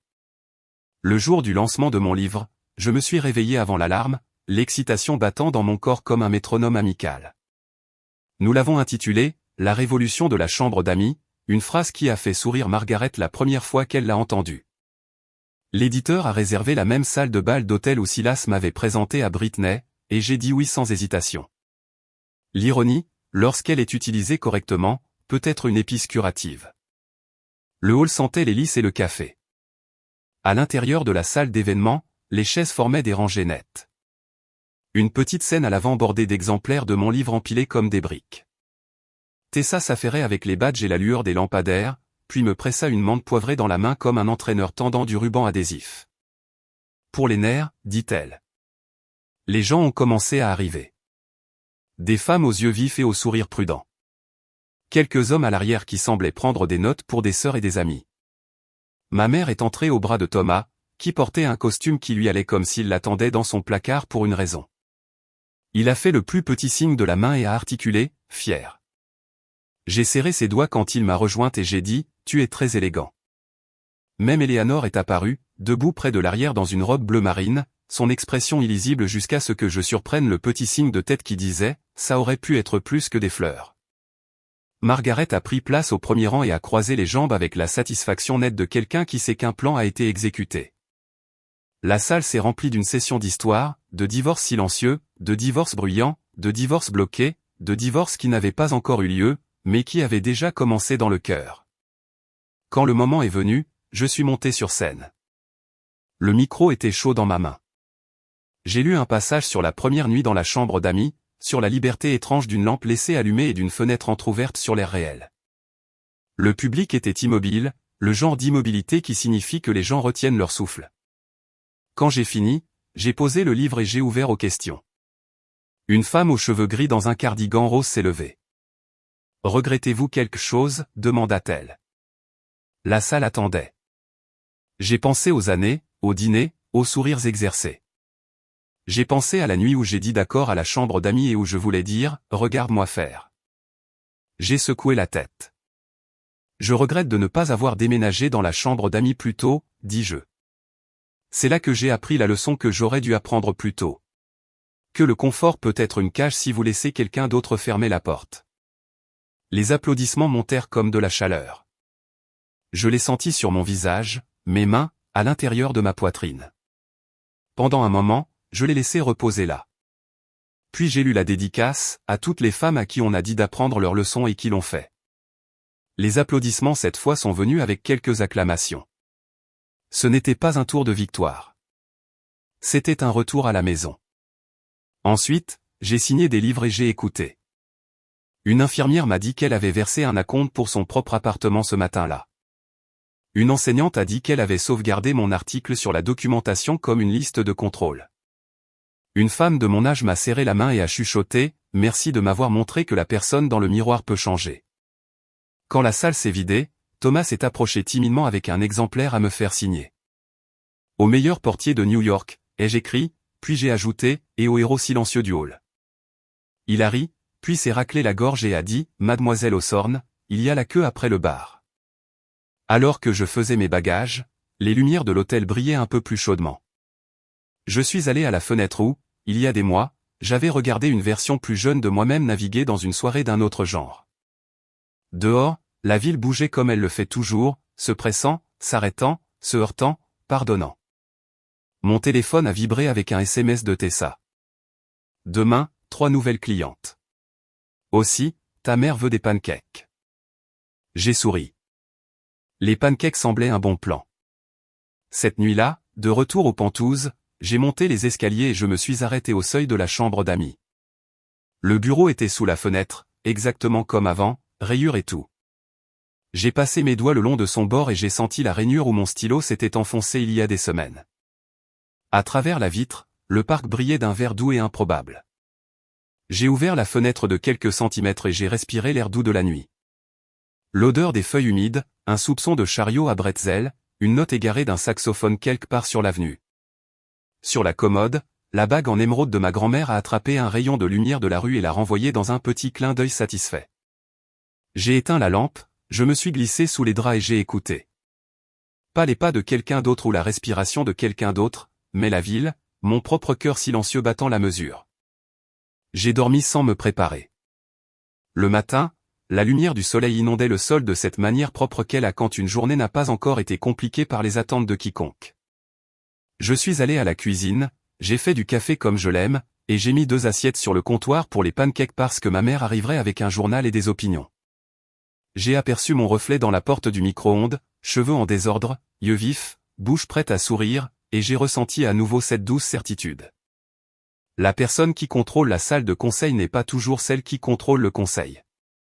Parfois, c'est celle qui possède le bâtiment et parfois, la meilleure prise de contrôle est celle où l'on reprend sa propre vie, une pièce à la fois, jusqu'à ce que tout l'endroit vous appartienne. Cette histoire de pouvoir, de liberté et de vengeance vous a donné des frissons? Assurez-vous de cliquer sur le bouton j'aime dès maintenant. Ma partie préférée a été lorsque Junipé a calmement posé ses papiers de divorce sur le bureau de Silas. Une pure justice poétique. Quel a été votre moment préféré? Partagez-le dans les commentaires ci-dessous. Et ne manquez pas d'autres histoires de courage, de réinvention et de douce vengeance.